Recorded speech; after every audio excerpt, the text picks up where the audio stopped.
tatakbuhan natin. So ganun ang ginagawa ng iba nating kasamahan sa pagmumotor. Harapin natin kung ano yung ginawa natin, hindi yung tayo pa yung galit.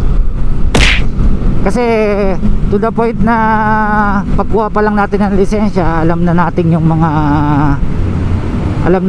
mga rules and regulation ng daan. Counterflow, beating the red light,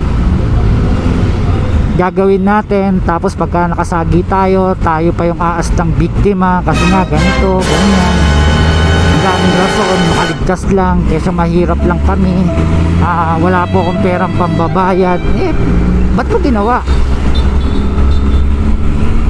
Yun lang tanong, ba't mo ginawa? Di sana alam mong wala kang pambayad, mahirap lang tayo, wala tayong pandanyos. Di sana nag-ingat na lang tayo.